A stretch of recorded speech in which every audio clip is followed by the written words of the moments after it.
Canada's Environmental Commissioner raised serious concerns in her latest report about this country's progress on meeting its commitment to the United Nations Sustainable Development Goals. 3 years in, she says Canada is nowhere near on track to deliver. Joining us now for more, in our nation's capital, the author of that report, Julie Gelfand, Commissioner of the Environment and Sustainable Development at the Office of the Auditor General of Canada. Also with us on the line from the U.S. Capitol, John MacArthur, Senior Fellow at the Brookings Institution, Senior Advisor on Sustainable Development to the United Nations Foundation, and on Skype from Waterloo, Ontario, where she has been attending the Generation SDG Summit, Margaret Biggs, Matthews Fellow in Global Public Policy at Queen's University. And we are delighted to welcome John back to the program and our other two guests here for the first time. Let's just say some of the highlights, if we can, Commissioner, from your report, and then I'll start with you and go into a bit of detail about what you found.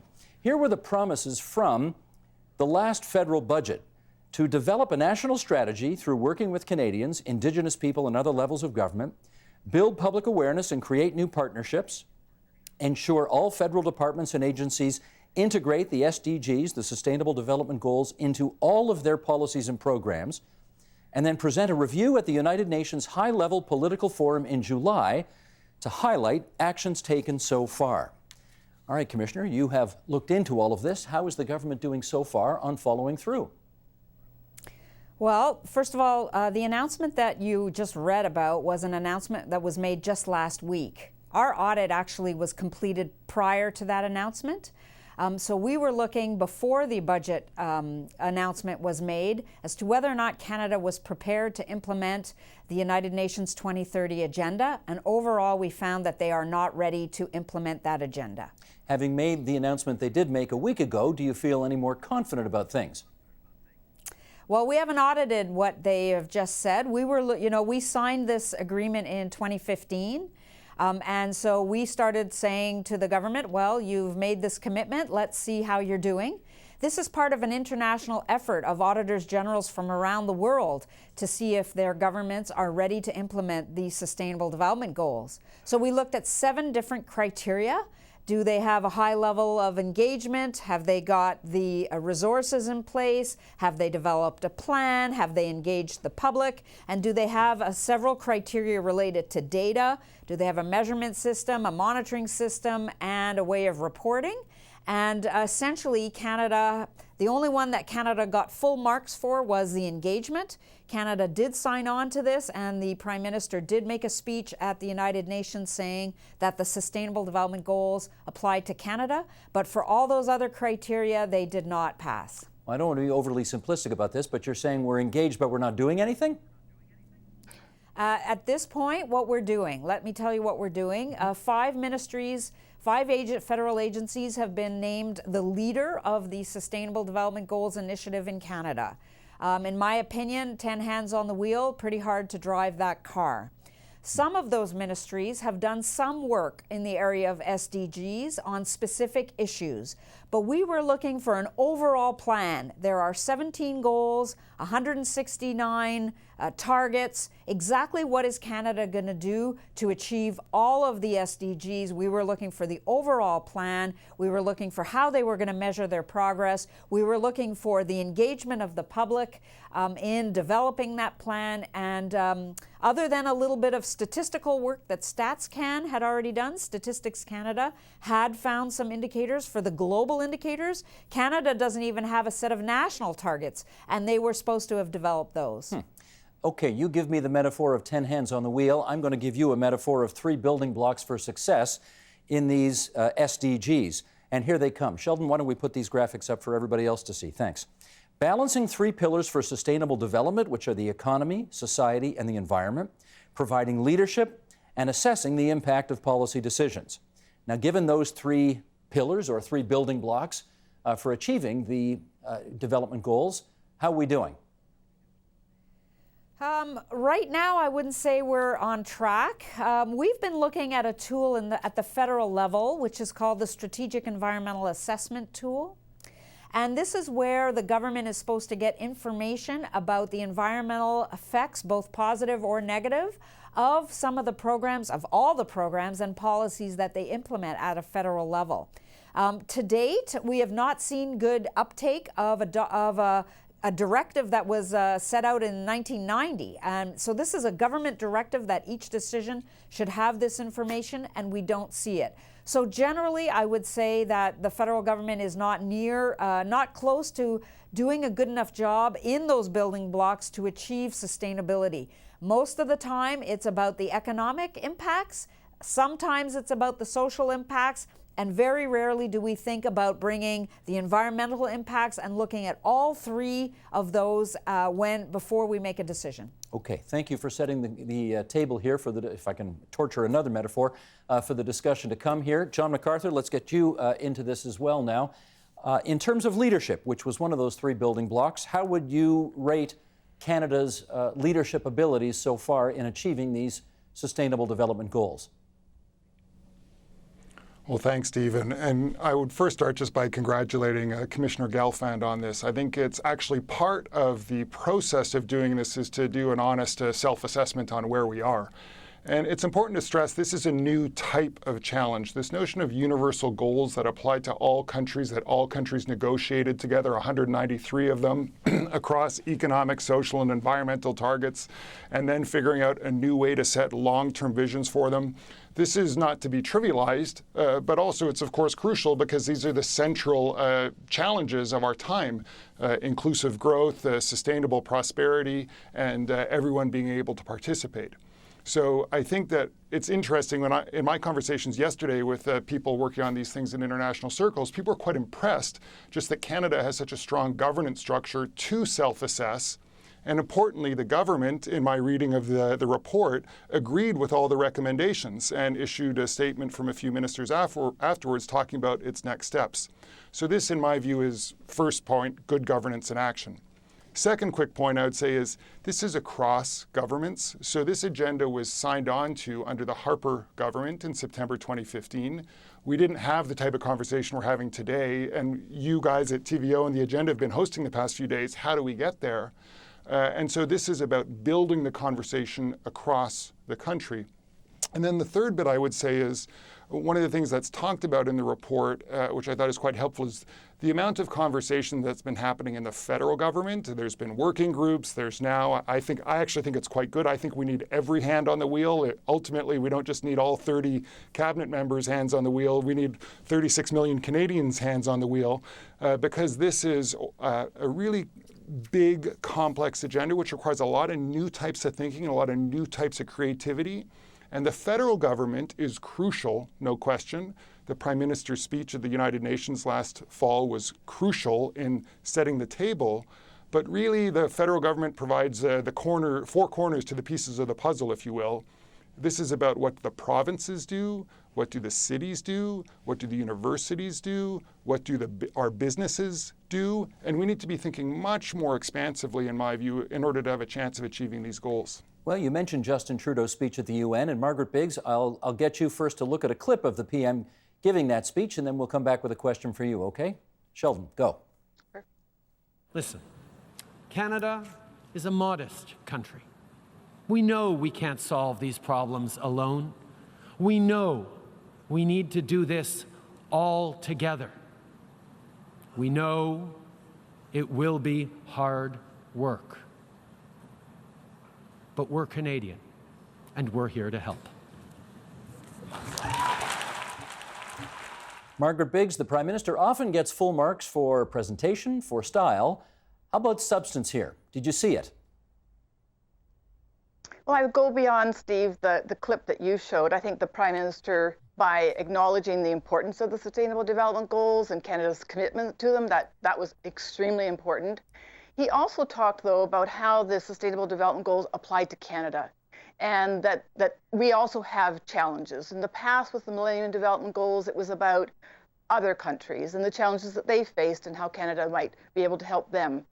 We continue to do that commitment to help the global situation, but the Prime Minister also said that we have challenges in Canada and that these goals apply to us and that we have much to learn and progress to make. So on that, I gave him full marks because it's hugely important that we understand that this is a universal agenda. It applies to all countries. Everybody signed up for it because this represents the goals and aspirations of citizens around the world. The UN didn't dream this up on their own. It was based upon consultation and engagement with people around the world. And they represent, as I've heard at this summit that I've been at University of Waterloo this week, it represents the needs and concerns and aspirations of Canadians. So I think on that, I think the Prime Minister in his remarks to the United Nations was very, very on point. I hear you on that, Margaret, but you know that there's a considerable lack of confidence right now that people all over the world have in their governments, and some of these sustainable development goals are absolutely massive. Things like ending extreme poverty or ending hunger or building sustainable cities. These are obviously multi-decade projects, and I wonder how much confidence you have in the government of any government of Canada, I'm not being partisan here, of any government of Canada to solve these problems as we have articulated them. What do you think? Well, I might change the question first to begin with. I don't think the government of Canada can solve these problems on its own, and I think it's recognized that. I think the key to achieving the Sustainable Development Goals in Canada or in any other country and globally is going to be through partnerships. So going back to Commissioner Gelfand's report, I think kudos to her and her team for basically a wake-up call that the government of Canada has more to do to get ready to do its part, to lead, and then also to, within its own jurisdiction and policies and programs, to integrate the Sustainable Development Goals, but it also has a responsibility to convene and to catalyze other Canadians. And on that point, then moving to some of the points that John made, I think a key to how Canada as a country will achieve the SDGs will be working and thinking differently across sectors and institutions and from community and citizen action. And one thing I have heard a great deal about this week here at the University of Waterloo in the Perimeter Institute is all the amazing action that's happening at the citizen and the community level to take these goals and make them their own and to really build the energy and momentum to achieve them from the bottom up. I'm heartened to hear that, but Commissioner Gelfand, I want to get you back in here by referencing something that Professor Biggs just said, namely, things are happening across sectors, but government is not great at that. Government thinks in silos most of the time, and I wonder whether in your travels you see enough innovative thinking on behalf of government to break the silo kind of thinking, to really work across sectors and make progress. So, the auditors generals from around the world have developed a set of criteria that they are using to try to figure out if governments are prepared to implement. Are they prepared to get to the 2030 agenda? And I've already told you some of the things that they were looking at. So that's what we did in this audit.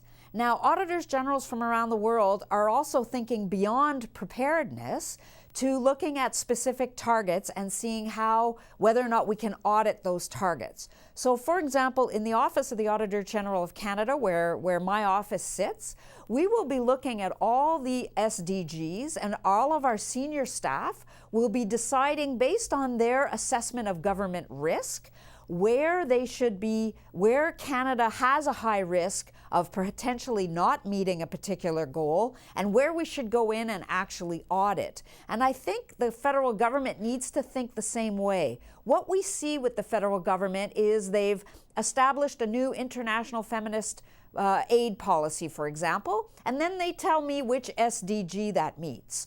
Or they're going to come out with a poverty strategy, and they're going to tell me which SDG that meets.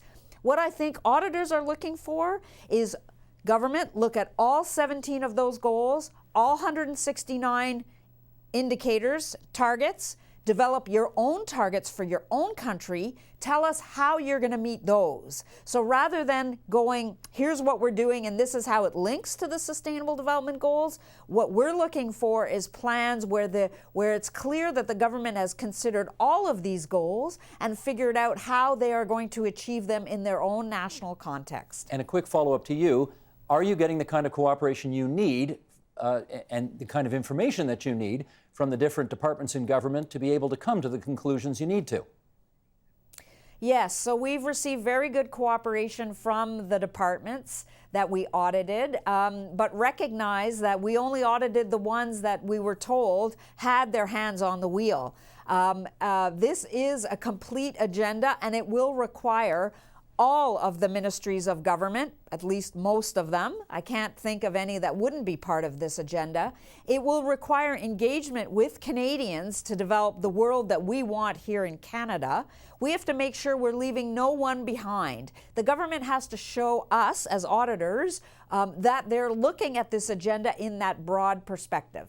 To that end, John MacArthur, if we wanted to look around the world for examples of countries that are doing it better than us, so we could learn something, who would you direct us towards? Well, I would say this report is, as Margaret said, a bit of a wake-up call for all of us, including the federal government. But the goals, crucially, and we talked about it several months ago on this show, are a bit of a wake-up call to Canada because they add the sense of specificity and scale to what are the problems we actually need to solve, and most crucially, which ones are moving backwards.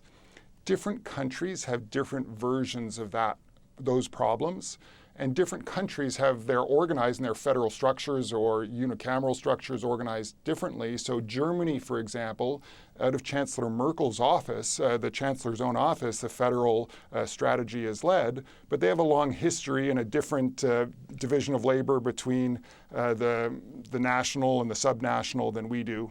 And so they have got a long history as well of sustainable development planning, and so they've kind of wedged this into that.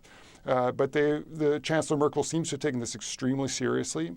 We've seen in China, when they convened the G20 last year, they put this into the finance stream and convening the global finance discussions, and they've been talking quite seriously about obviously deep and complex challenges in a country like China, but quite seriously about everything from environmental red lines to inclusive growth strategies, and they've put it throughout government policy making. And then we have others like Norway, where it might be more distributed across different ministries. So there's no single answer, and I think that each government, federal or provincial or territorial or municipal, has the right to come up with its own answer. I think the key bit that I took away from the Commissioner's report on this is it needs to be transparent. It needs to be explained to everyone what is any government's answer. And there needs to be a number to call or an email address to write if someone wants to connect with it. And again, if we think about the scale issues and the specificity, this agenda has so many economic, social, and environmental dimensions. What we have to understand is it's not just about doing efforts, it's not just about doing more, it's about thinking about the outcomes for 2030 in most cases, and what's the scale of Canada's commitment and how to be most strategic towards that. We have a lot of elections coming up in Canada at the federal and provincial and municipal level in the next couple of years. This is a perfect topic to say what's the competition of ideas on how different platforms can argue about the best way to get there. None of us, I think, would disagree on where we want to get to. We want to cut poverty. We want to ensure the environment works. We want to have jobs for the future. We want our kids to be properly educated. But we need to have the argument on, what's the best way to get there? And we're all going to track the same metrics en route. Let me pick up on the deadline that you just referenced, and to that end, I'll quote from the report. History shows a track record of missed targets and commitments going back several decades. The federal government committed to implementing the 2030 Agenda 3 years ago, but again, it is not ready to respect its international commitment. When will it be ready? Margaret Biggs, I want to put that question to you. Is 2030, I mean, in the grand scheme of things, it's not that far away. Is 2030 a realistic goal to achieve these Sustainable Development Goals by? Well, yes, I think it is. And I think a great deal of work went in globally to have challenging goals, but they're stretches. They may not be able to get there on business as usual, but they are achievable. In Canada, they certainly are achievable, and we do have time to achieve them, but we need to get out of the blocks, if you will. And there are a number of things that we know are going on across communities and cities, but now we need to take it to the next level. The federal government needs to show leadership on this, and they've committed to doing that, and ministers have said that they're ready to go, but we need to see that now. And as the Commissioner said, it's not good enough to just after the fact retrofit goals to initiatives that the government's undertaking. This is quite a different agenda. This is about saying, where do we need to be by 2030? How how do we measure up? Are we on track to get there? If not, how are we going to get there? And then building that thinking right into the conception and design of policies and programs. So you don't launch an infrastructure initiative if you haven't already thought about how it will contribute to equitable and inclusive growth. And you don't start an innovation program until you have thought about the environmental considerations that would go into it. So it's a very different way of working and thinking. I think it's exciting, and I think that this government and I think provincial governments are ready to go there. But it is a challenge, and that's the beauty of it is it's a different way of doing it. But it's not okay just to do it, as I call it, kind of clip art, to sort of put your logo, the SDG logo on things. It has to be built in. If I could give you one example that I've seen of how this has been done recently, the Economic Growth Advisory Council to the Minister of Finance, who's not one of the 5, but who has a responsibility here as well. The Economic Growth Advisory Council looked at all its initiatives and all its recommendations on the basis of how they would contribute to income. They called it income growth, which means not just GDP growth, but how citizens would benefit at various income bands. Was it sustainable? And would the lower income bands, in other words, would people be left behind? Now that's just a start, but they also need to build in environmental considerations and into that kind of thinking. But that's before you do anything. You have to build these considerations into the design and the conception, the articulation, and then the delivery of your policies and programs. I take your point, but Commissioner, let me follow up with you in as much as all the countries have signed on, and the countries have a sort of a path that they think they want to take to get to the finish line. But I wonder whether everybody understands what that finish line looks like. For example, gender equality, let's take. Does everybody have the same metrics in place to understand what success on gender equality will actually look like? So as I said earlier, each country is expected to develop their own national targets and then a whole measuring process so that they can follow up, monitor, and report back to Canadians. So another example is the poverty one, where everybody is supposed to make a minimum of $1.25 a day. Well, that doesn't fit for Canada. So what is the minimum that Canada should have? Canada has to set its own target, and then it has to set up a measuring, a monitoring, and a reporting system. You asked a question about how are things being done in other countries around the world, and if you have a look in our report, you'll see that we did do a review of 5 or 6 other countries and found, for example, not just Germany has put the SDGs into the center of their government, but so has Estonia, if you can imagine. And in the area of engagement and communication, 2 countries have done a fantastic job, and those were Switzerland and Norway. So we did do a bit of a comparison to see how other countries were doing in achieving, in getting ready to implement the SDGs. John MacArthur, got time for one last question. I'm going to send it your way because it's a bit of a political question, and I know well enough not to ask independent commissioners highly political questions. So let's try this. By the time 2030 gets here, we may have several different parties that have been in power over the course of that time.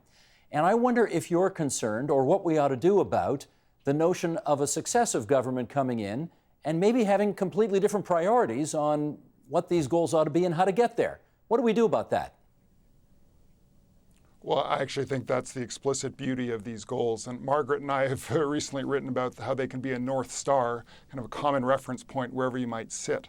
And we've already seen that at the federal level. So again, the Harper government signed on to these goals, and the Trudeau-led government is pursuing them. The good thing is, if we think about 2030, we think beyond political cycles. We can think about these longer-term outcomes that everyone wants to achieve.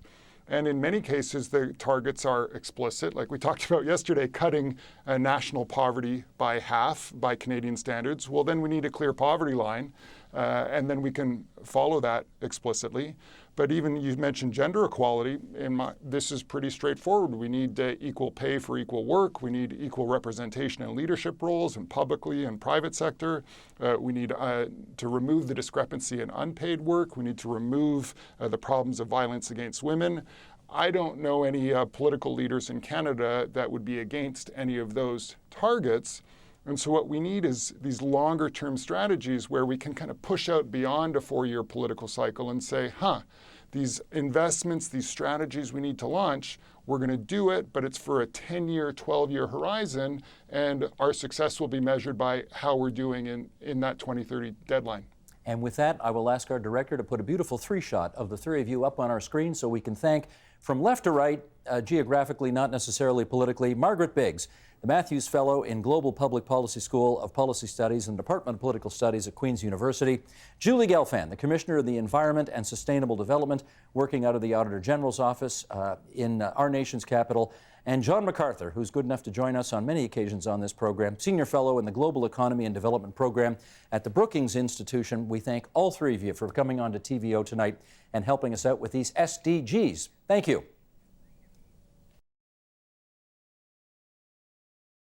The Agenda with Steve Paikin is brought to you by the Chartered Professional Accountants of Ontario, helping businesses stay on the right side of change with strategic thinking, insightful decisions, and business leadership. Are you on the right side of change? Ask an Ontario CPA.